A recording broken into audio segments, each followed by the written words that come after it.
Purchasing your first home is an exciting milestone, but it's important to approach it with caution and a clear understanding of the potential pitfalls. In fact, studies tell us that first-time and really anytime home buyers often have regrets after making their purchase, and that's because of unforced errors. To ensure that you don't fall into the same trap, we've identified 6 principal mistakes that commonly lead to buyer's remorse. By avoiding these missteps, you can make a more informed decision and set yourself up for a successful homeownership journey.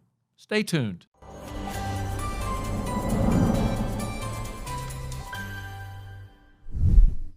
Welcome to We're Talking Money. I'm Phil Clark, founder and CEO of OmniStar Financial Group, and today we're talking about avoiding some of the most common mistakes when it comes to purchasing a home. Let's get into it. Mistake number 1, ignoring the real cost of buying and maintaining a home. One of the most common mistakes that first-time home buyers make is underestimating the true cost of home ownership. It's not just about the acquisition cost or the purchase price. There's several other expenses that you should consider. Closing cost, property taxes, insurance, maintenance, repairs, and utility bills. They all add up. This is in addition to the acquisition cost.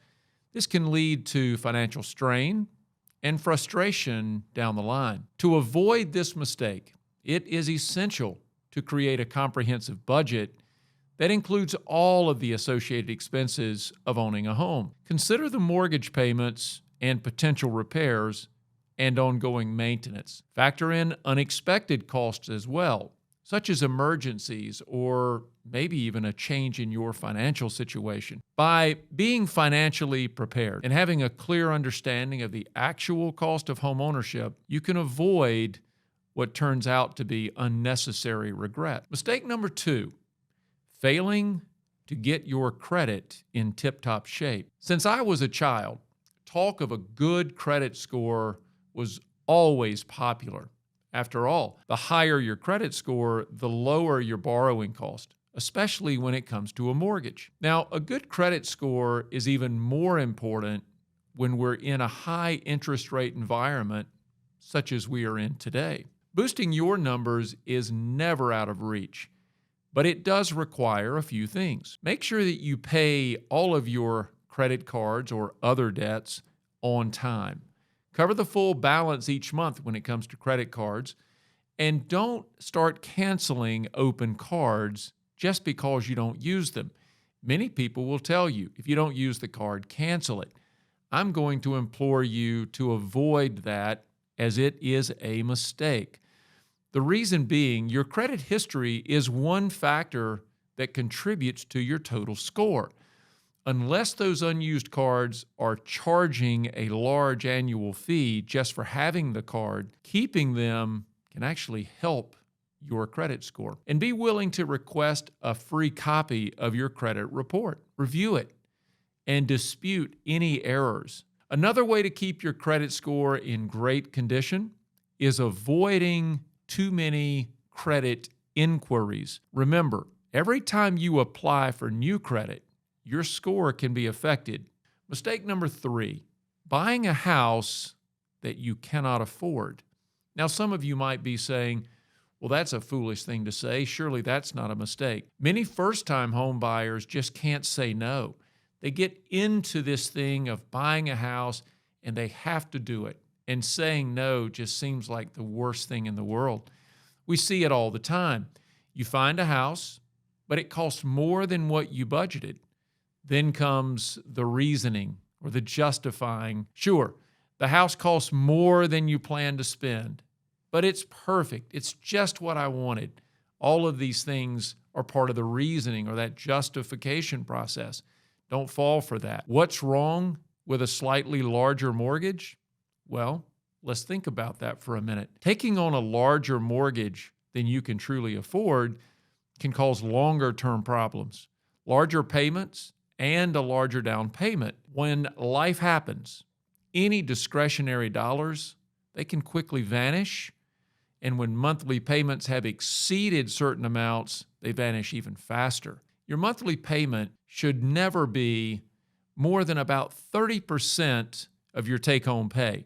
And actually less than 30% is even better. And that includes property taxes, homeowners insurance, private mortgage insurance, or PMI, and any applicable homeowners association fees. Let's move to mistake number 4, believing that buying a house is a safe investment that will give you profits over time. Many first-time home buyers enter the market with the belief that buying a house is an automatic ticket to financial success. I'm here to tell you that is not true. While real estate can be a valuable investment, it's actually quite critical to understand that it's not without risks. The housing market is subject to fluctuations, just like the stock market. And the value of your property, it may not always appreciate as you expect.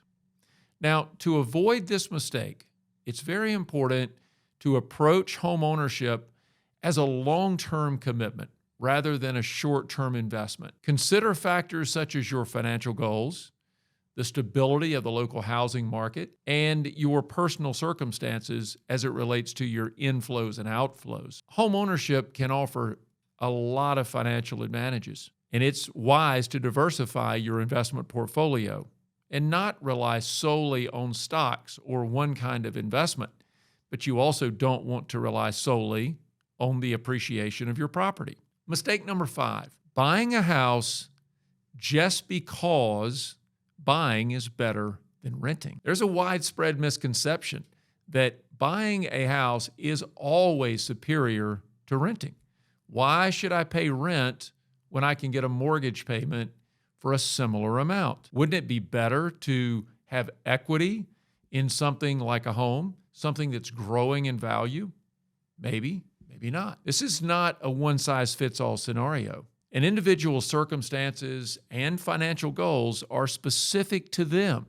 And what works for one person may not be the best option for another. Renting actually provides flexibility, lower upfront cost, and the ability to relocate easily is something else that goes with renting. On the other hand, homeownership absolutely offers stability, the potential for that equity buildup that I mentioned, and the freedom to personalize your living space, something that's not always afforded in an apartment or a rental property. The decision between renting and buying should be based on a thorough analysis of your specific situation, your goals, your needs. Consider factors such as your financial stability, your future plans, the housing market, and lifestyle preferences. This is not a maybe deal. Once you purchase, you have bought yourself into a lot of responsibility. Now, mistake number 6, shopping without a real estate agent. We live in a world of information overload, and whatever the challenge, a quick internet search usually reveals enough information to make us feel like an expert. With so many real estate apps and websites now available, you might believe that you don't need a real estate agent when you're buying a home. Before you underestimate their value, let me share a few points. First, a real estate agent can provide valuable insight that only comes with experience. You can gain access to an MLS or multiple listing service. These folks, these real estate agents, are adept at negotiating. So home price is an important part of this transaction. You want someone who knows how to negotiate. They're also great at dealing with all the paperwork, and there's a mountain of it when it comes to buying or selling a home. Nearly 90% of home buyers used a real estate pro in the last year. The seller usually pays all of the agent's commission anyway. You need an experienced agent on your side as you try to navigate this home buying process. But don't just go with the first one that you talk to. I can't stress this enough. Not all real estate agents are equal. Yes, they're all licensed, but it doesn't mean they're equal. Try interviewing 2, maybe 3 agents. Pick the one that you're most comfortable with. Verify their reputation. Ask around. Don't be afraid to pick the one that you believe makes the most sense for you. Now, this home purchase will likely be the largest purchase that you make in your lifetime, and you don't want it to be in the hands of someone who acts like a slimy used car salesman. No offense to you used car salesmen out there, but this is a big deal, much more expensive than probably any car you will ever purchase. You also don't want family getting involved trying to help you decide on an agent. The reason I say that is because often they will suggest maybe a neighbor, or they will suggest someone that just got their license. They want to help them a little bit, so they'll turn them on to you or turn you on to them. Stay clear of that. Do your own research. If your family has great ties to real estate and you know the folks that they're recommending you use have a long track record, then that might be okay. Now, never underestimate good planning. In a situation like this, it really matters. If you're a first-time home buyer or an anytime home buyer, be aware of the potential pitfalls and mistakes that can lead to regrets down the line. The professionals here at OmniStar are happy to help you avoid these 6 mistakes. If you like this video, make sure to subscribe to our YouTube channel right now. Just click on the subscribe button below this video and give us a thumbs up. And don't forget to ring that bell so you never miss an episode. You can also find us on Facebook and Instagram, LinkedIn, and Twitter, and of course our website, omnistarfinancial.com. Thanks for watching. I'll see you next time on We're Talking Money. Thanks for joining us on We're Talking Money. Be sure to visit us at omnistarfinancial.com, where you can learn more about how we provide value to our clients. Subscribe to the show and our newsletters, and drop us a line with topic suggestions for upcoming shows. If you enjoyed the show, we would appreciate you passing it on to a friend and providing a rating on iTunes. This podcast is a publication of OmniStar Financial Group. The content is developed from sources believed to be reliable and accurate with all information. The information in this material is not intended as tax or legal advice and may not be used for the purpose of avoiding any federal tax penalties. Please consult legal or tax professionals for specific information regarding your individual situation. The opinions expressed and material provided are for general information and should not be considered a solicitation for the purchase or sale of any security or service provided by OmniStar. All expressions of opinion reflect that of the authors and are subject to change. Any distribution, use, or copying of this podcast, other than the intended recipients, is prohibited.